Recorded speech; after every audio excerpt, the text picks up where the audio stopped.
do bem-estar, mas rompê-los envolve treino e hábito. Esse é o nosso assunto agora. Estou aqui com o terapeuta Maurício Valente para tirar nossas dúvidas e, como eu falo, a dúvida de vocês de casa. Bora participar com a gente. 4599254747. Boa tarde. Tava com saudade já, Maurício. Ô, Mauro, eu também. Vem falar um pouquinho pra gente aí desses cuidados que a gente precisa ter no nosso dia a dia, mas eu queria que você começasse tentando explicasse pra gente, né, por que temos tantos desses padrões negativos que às vezes a gente acaba nos sabotando também com isso, né, Maurício? Isso, prazer, viu, Mauro, estar aqui, obrigado pelo convite. Mauro, assim, a primeira coisa que eu quero pontuar é assim, a gente não está aqui vendendo verdade, tá? Ninguém tem a verdade absoluta. Eu estudo bastante e tenho muitos resultados em consultório, em experiências, por isso que eu coloco para vocês. Então vamos lá. Quando a gente fala de padrão negativo, você pode ter o padrão negativo que é o mais comum, que é o padrão de heranças familiares. Então, no nosso sistema familiar, a gente não veio de uma cegonha, Mauro. A gente tem uma história de vida. Só para você ter uma ideia, até a nossa 10ª geração são 2.065 pessoas atrás de nós. É muita gente para a gente estar aqui, tá? Eu tive até uma disciplina no mestrado, chamava-se matemática biológica. Nós somos frutos de uma matemática biológica, muito bem. Então, o que acontece? Exclusões.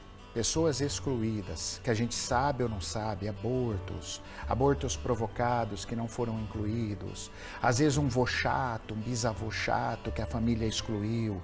Todo mundo tem o direito de pertencer a um sistema familiar. Quando isso não acontece, esse padrão negativo ele vai acontecer nas próximas gerações, não como uma punição, mas como uma oportunidade daquilo ser corrigido. Então, você às vezes está trazendo padrões negativos, por exemplo, que o seu avô tinha. E que você não sabe, mas você está numa lealdade familiar. Ou a gente, normalmente, Mauro, a experiência que eu tenho é, ou a gente carrega os padrões negativos por julgamento ou por uma dó. Então, por exemplo, a mãe da menina era depressiva. Essa menina foi criada vendo a mãe ser depressiva. A chance dela se tornar uma adulta depressiva é muito grande. E aí ela não vai lembrar do processo, ela não vai juntar cré com lé. E aí ela também é depressiva igual a mãe. Isso é um amor cego. Então os padrões, ou ele vem, pela minha experiência, por heranças familiares ou por hábitos ruins. A criança que tem hábitos ruins desde pequeno, você consolida esses hábitos e às vezes você fica com um padrão disfuncional, um padrão negativo na sua vida adulta. E assim, quais que são os principais padrões negativos, então? Que, como você falou isso, ele citou alguns, né? Mas quais que são os principais ali? Olha, eu acredito problemas financeiros, lidera aí, problemas de relacionamento, também lidera muito. Eu não dou certo com o homem, eu só pego curva de rio, aí o homem não dá certo com a mulher, problemas de relacionamento.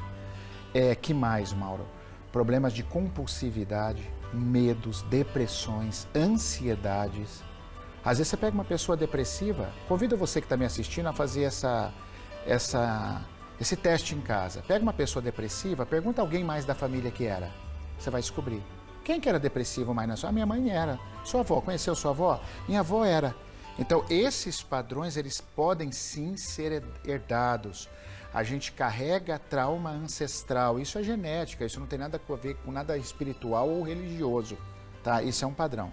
Então esses são, sem dúvida, no meu consultório, dinheiro e problema de relacionamento, são os líderes. E assim, Maurício, o que leva a padrões, então, de autossabotagem e por que trabalhando nesses padrões?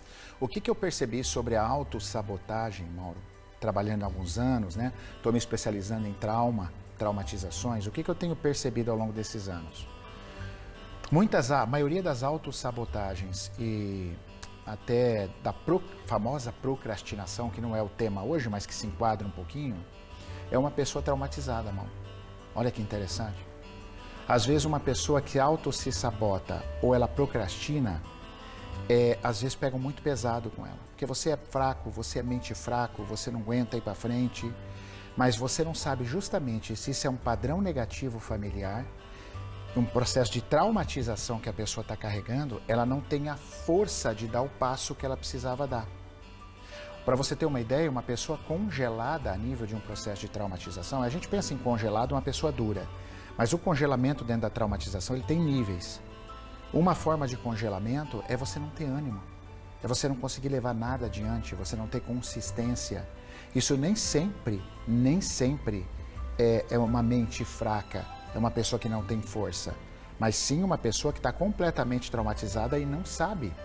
Então ela não consegue manter um negócio firme, ela não consegue começar um negócio, uma atividade física, um esporte, alguma coisa que ela sabe que é bom para ela, porque ela não tem esse processo, ela está congelada. Aí fica pior, porque ela fala assim, mas eu auto me saboto, eu não tenho força mental. Aí ela se julga, você der um chicote na mão dela, ela se bate com o chicote, porque, nossa, eu não consigo. E às vezes a força não é da dó, porque a força dó num sentido assim, bem casual. Mas é isso, Mauro, eu hoje tenho muita atenção com os processos de trauma.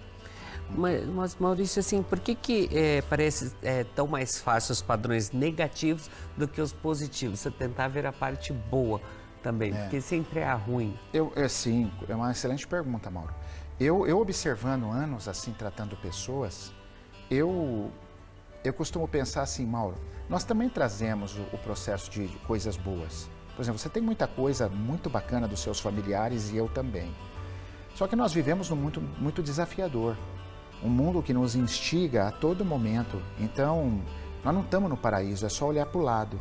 Então, os processos negativos e que danosos à nossa vida, eu acredito que é uma questão até de crença humana. A gente sempre, às vezes, dá valor. Como que está seu dia hoje? Tem gente que fala, nossa, meu dia está feliz, tal. Poderia ser um dia melhor.